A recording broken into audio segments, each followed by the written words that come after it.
Hello guys, welcome to my channel Sadhu's Editing.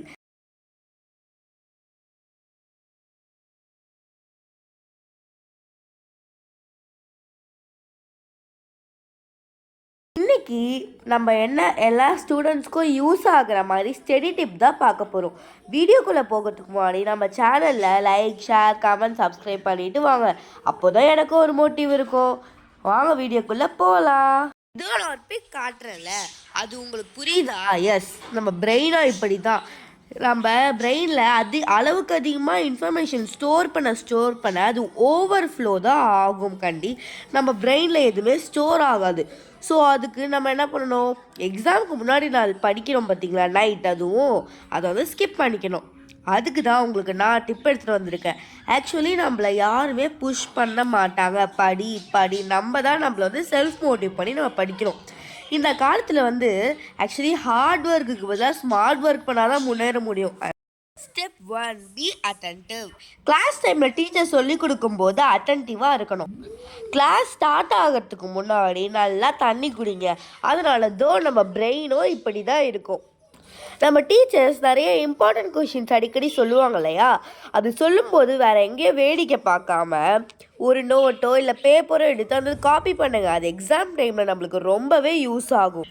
அதே மாதிரி நம்ம டீச்சர்ஸ் எதாவது சொல்லி தரும்போது கான்செப்ட் எதாவது அண்டர்ஸ்டாண்ட் ஆகலைன்னா அப்புறம் கேட்கலான்னு ஸ்கிப் பண்ணாமல் அப்பயே ஹேண்ட் ரைஸ் பண்ணி கேளுங்க. உங்களை வந்து யாரும் அடிக்கவோ திட்டவோ மாட்டாங்க.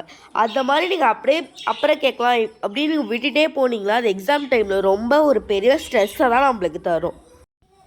Step 2, Pomodoro technique. இந்த பிக்கில் காட்டுற மாதிரி ஒரு டாஸ்க் சூஸ் பண்ணிக்கோங்க. ஓகேவா, 25 மினிட், கரெக்டாக 25 மினிட்ஸ் டைமாக செட் பண்ணிக்கோங்க. எந்த ஒரு டிஸ்ட்ராக்ஷனும் இல்லாமல் தயவுசெய்து ஃபோக்கஸ் பண்ணி படிங்க. நீங்கள் படிக்கிற ரூம் ஆகட்டும், எந்த பிளேஸ் ஆகட்டும், அங்கே வந்து ஒரு எப்படி சொல்கிறது, ஒரு சைலண்ட்டான ஒரு இடத்துல படிச்சிங்கன்னா உங்களுக்கு வந்து ஒரு டிஸ்ட்ராக்ட் இருக்காது. மறக்காமல் அந்த இடத்துல ஃபோனை மட்டும் வச்சுக்காதீங்க. அப்புறம் ஜாலியாக 5 மினிட்ஸ் பிரேக்கை ஜாலியாக என்ஜாய் பண்ணுங்கள். அந்த 5 மினிட்ஸ் பிரேக்லேயும் ஃபோன் யூஸ் பண்ணக்கூடாது. இதே மாதிரி 4 பொமோடோரோ கம்ப்ளீட் பண்ணிவிட்டு லாஸ்ட்டாக லாங் பிரேக் எடுத்துக்கோங்க. இந்த மாதிரி 4 பொமோடோரோ கம்ப்ளீட் பண்ணணும். இந்த மாதிரி நம்ம படிக்கும்போது ரொம்ப எக்ஸைட்மெண்ட்டாகவோ ஜாலியாகவோ இருக்கும். ஆக்சுவலி இது ஒரு கேம் மாதிரி தான். கேம் மாதிரி படிக்கும்போது எப்படி சொல்கிறது, நம்மளுக்கு ஃபோக்கஸ் லெவலும் அதிகமாகவும் மெமரி எல்லாமே நல்லாயிருக்கும். எப்படி சொல்கிறதுனா, நானும் இதை ட்ரை பண்ணி பார்த்துருக்கேன். ஸோ அதனால தான் உங்களுக்கு வந்து ஃபீட்பேக் தரேன். Okay. Step 3, set schedule. Yes, என்னென்ன படிக்கணும்னு உங்களுக்கு தான் தெரியும். ஸோ என்னென்ன படிக்கணும்னு ஒரு பேப்பரோ இல்லை நோட்டோ எடுத்து எழுதுங்க. நான் அந்த பிக்கில் காட்டுறேன்ல, அந்த மாதிரிலாம் வேணாம்ப்பா, இந்த மாதிரி சிம்பிளாக இருந்தால் போதும். ஷெட்யூலை ப்ரிட்டி பண்ணுறேன்னு டைம் வேஸ்ட் பண்ணாதீங்க. அப்புறம் நம்ம ஸ்டடீஸ் மூட் நம்மளுக்கு பாய்னு சொல்லிட்டு போயிடும்.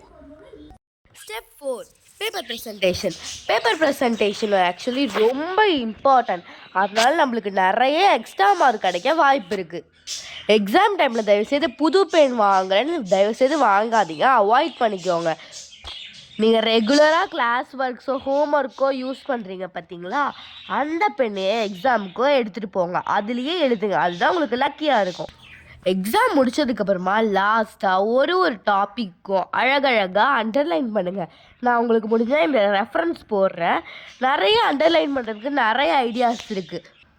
ஸோ உங்கள் செகண்ட் டைம் எக்ஸாமினேஷன் அந்த மாதிரிலாம் போட்டு கீழே வந்து டாபிக் அழகாக சயின்ஸ், சோஷியல், மேக்ஸ், தமிழ்னு போட்டு அழகழகாக அண்டர்லைன் பண்ணுங்கள். சூஸ் தி ரைட் ஆன்சர்னா choose the right answer, answer the ஃபாலோயிங்னா ஆன்சர் தி ஃபாலோயிங், பேராகிராஃப்னா பேராகிராஃப். இந்த மாதிரி அழகழகாக பண்ணும்போது நம்மளுக்கு வந்து எக்ஸ்ட்ரா மார்க்ஸ் கிடைக்க வாய்ப்பு இருக்குது. Step 5, secret exercise. நான் காட்டுற பிக்கில் இருக்க எக்ஸசைஸை எக்ஸாமுக்கு 3 நாள் அல்லது 1 வீக்குக்கு முன்னாடி யூஸ் பண்ணுங்கள். உங்கள் கையில் நான் காட்டுற ரெட் மார்க் இருக்கு இல்லையா, அந்த இடத்த நல்லா ப்ரெஸ் பண்ணுங்கள் டெய்லியும். அதாவது 1 வீக் ஆர் 3 டேஸ்க்கு முன்னாடி. பிகாஸ் வந்து நம்ம படித்ததை மறக்காமல் இருக்கிறதுக்கு இது யூஸ் ஆகுது.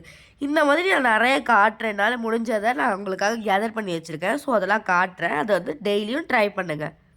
இந்த வீடியோ உங்களுக்கு யூஸ்ஃபுல்லாக இருக்கும்னு நினைக்கிறேன். உடனே போய் ஒரு பேப்பரோ இல்லை ஒரு நோட்டோ எடுத்து நான் கொடுத்த 5 டிப்ஸ் 5 டிப்ஸையும் ரைட் பண்ணி ஃபாலோ பண்ணுங்கள்.